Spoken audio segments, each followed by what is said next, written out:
Everyone, welcome back to Momentum classes. मेरा नाम है रुचि तिवारी और आज है 30 अगस्त। तो 30 अगस्त के सभी करंट अफेयर्स को आज हम इस लेक्चर में डिस्कस करेंगे। सो चलिए वीडियो स्टार्ट करते हैं। आज का हमारा पहला सवाल है, हाल ही में नेशनल स्पोर्ट्स डे किस दिन मनाया गया? तो वर्ष 2020 का नेशनल स्पोर्ट्स डे मनाया गया है 29 अगस्त को और इस वर्ष के नेशनल स्पोर्ट्स डे की थीम थी from MS Dhoni the untold story to Mary Kom actors who portrayed sports icon. अच्छा, यह स्पोर्ट्स डे मनाया क्यों जाता है? तो प्रतिवर्ष मेजर ध्यानचंद के जन्मदिन के अवसर पर 29 अगस्त को यह स्पोर्ट्स डे मनाया जाता है। सबसे पहली बार 29 अगस्त 1995 को स्पोर्ट्स डे मनाया गया था और उसके पश्चात प्रतिवर्ष यह स्पोर्ट्स डे आयोजित किया जाता है। अब बात हुई है मेजर ध्यानचंद की। तो मेजर ध्यानचंद एक हॉकी प्लेयर थे और इन्हें हॉकी का जादूगर भी कहा जाता था। 1936 के बर्लिन ओलंपिक में भारतीय हॉकी टीम के कप्तान भी मेजर ध्यानचंद ही थे। अगला सवाल है, किस देश के प्रधानमंत्री ने हाल ही में इस्तीफा दिया है? तो हाल ही में जापान के प्रधानमंत्री शिंजो आबे ने अपना इस्तीफा पेश किया है। ये चित्र में आप देख सकते हैं, यही है जापान के प्रधानमंत्री शिंजो आबे, जिन्होंने अपने स्वास्थ्य कारणों के चलते प्रधानमंत्री पद से इस्तीफा दिया है।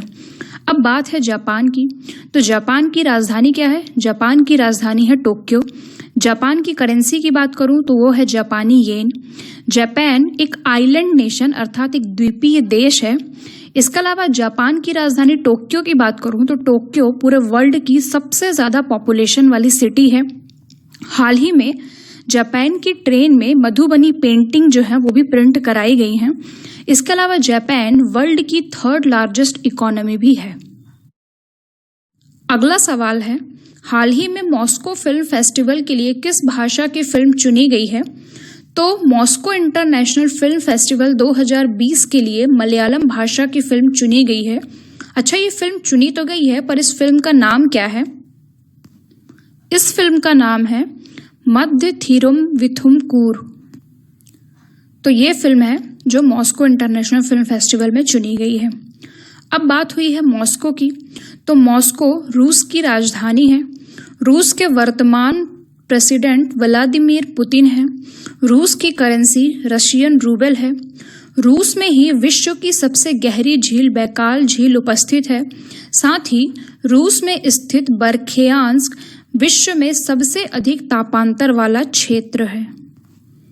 अगला सवाल है, इनमें से कौन सी महिला खिलाड़ी राजीव गांधी खेल रत्न पुरस्कार 2020 से सम्मानित होंगी? तो इस वर्ष के राजीव गांधी खेल रत्न पुरस्कार से सम्मानित होने वाली महिलाओं में रानी रामपाल, विनेश फोगाट, मनिका बत्रा तीनों शामिल है। अर्थात इसका सही जवाब होगा सभी। एक्चुअली इस वर्ष के राजीव गांधी खेल रत्न पुरस्कार से 5 लोगों को सम्मानित किया जाना है। इन 5 लोगों में रानी रामपाल, विनेश फोगाट, मनिका बत्रा, रोहित शर्मा एवं मरियप्पन टी हैं। इस इमेज में आप देख सकते हैं, ये है रानी रामपाल जो कि एक हॉकी प्लेयर हैं, ये है विनेश फोगाट जो कि एक रेसलर हैं, ये है रोहित शर्मा जो कि एक क्रिकेटर हैं, ये है मनिका बत्रा जो कि टेबल टेनिस प्लेयर हैं और ये है मरियप्पन टी जो कि एक पैरा एथलीट खिलाड़ी हैं। तो इन सभी 5 लोगों को वर्ष 2020 का राजीव गांधी खेल रत्न पुरस्कार दिया जाने वाला है और ये पहली बार हो रहा है जिसमें 5 लोगों को एक साथ यह पुरस्कार दिया जा रहा है। राजीव गांधी खेल रत्न पुरस्कार के अलावा इस वर्ष लगभग 27 लोगों को अर्जुन अवार्ड भी दिया जा रहा है। अब बात हुई है राजीव गांधी खेल रत्न पुरस्कार की। तो ये भारत में खेल के क्षेत्र में दिया जाने वाला सबसे बड़ा पुरस्कार है। इस पुरस्कार की स्थापना 1991-92 में हुई थी। इस पुरस्कार के तहत लगभग 7.5 लाख रुपए की धनराशि दी जाती है और सबसे पहले राजीव गांधी खेल रत्न पुरस्कार जीतने वाले व्यक्ति थे विश्वनाथन आनंद जो कि एक चेस प्लेयर हैं। अगला सवाल है, परमाणु परीक्षण के खिलाफ अंतर्राष्ट्रीय दिवस हर साल किस दिन मनाया जाता है? तो हर वर्ष 29 अगस्त को परमाणु परीक्षण के खिलाफ अंतर्राष्ट्रीय दिवस मनाया जाता है। दरअसल वर्तमान में कुल 9 देशों के पास परमाणु हथियार हैं और अभी तक परमाणु हथियार का इस्तेमाल सिर्फ एक बार अमेरिका ने किया है।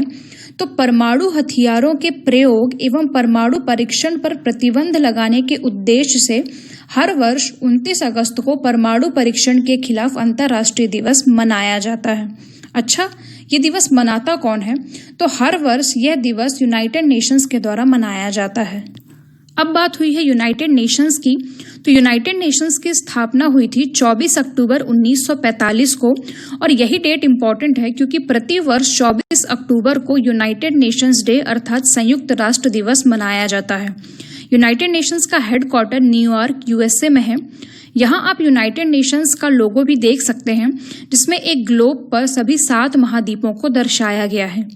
वर्तमान में यूनाइटेड नेशंस के सेक्रेटरी जनरल एंटोनियो गुटेरस हैं। यूनाइटेड नेशंस में 5 स्थायी सदस्य हैं, जो कि चीन, फ्रांस, रूस, यूके एवं यूएसए हैं। इसके अलावा इसमें 10 अस्थायी सदस्य भी होते हैं, जो हर 2 वर्ष के कार्यकाल हेतु चुने जाते हैं। अगला सवाल है, पुरुषोत्तम राय कौन थे जिनका हाल ही में निधन हो गया? तो पुरुषोत्तम राय एक एथलेटिक्स कोच थे, इनका हाल ही में निधन हो गया।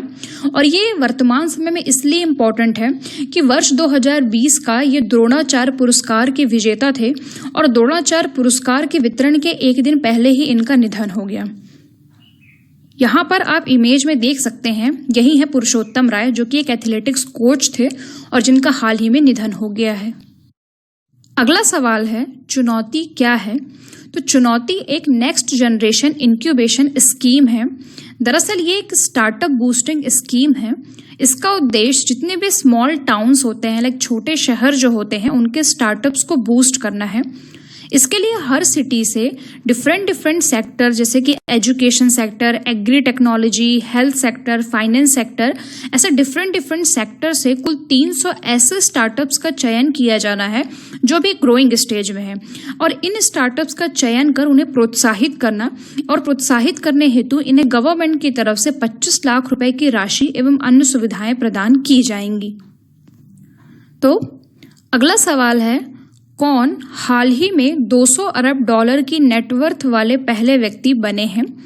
तो हाल ही में आई रिपोर्ट के अनुसार जेफ बेजोस 200 अरब डॉलर की नेटवर्थ वाले पहले व्यक्ति बन गए हैं।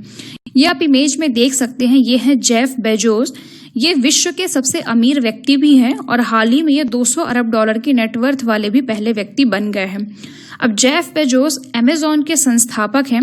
तो अमेजॉन की बात करें तो अमेजॉन की स्थापना हुई थी 5 जुलाई 1994 को, और इसका हेडक्वार्टर है वॉशिंगटन यूएसए में। अगला सवाल है, द सस्टेनेबल फाइनेंस कोलैबोरेटिव आर्थिक मामलों के विभाग द्वारा किसके सहयोग से शुरू किया गया? तो आर्थिक मामलों के विभाग द्वारा the sustainable finance collaborative UNDP के सहयोग से शुरू किया गया। अच्छा, आर्थिक मामलों का विभाग वर्तमान में भारत सरकार के किस मंत्रालय के अधीन आता है? तो आर्थिक मामलों का विभाग भारत सरकार के वित्त मंत्रालय के अधीन आता है।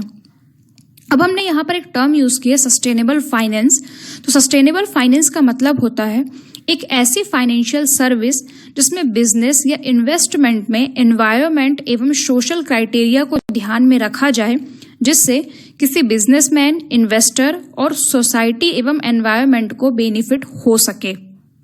अब आर्थिक मामलों के विभाग ने इस सस्टेनेबल फाइनेंस कोलैबोरेटिव को यूएनडीपी के सहयोग से शुरू किया है। तो यूएनडीपी महत्वपूर्ण है।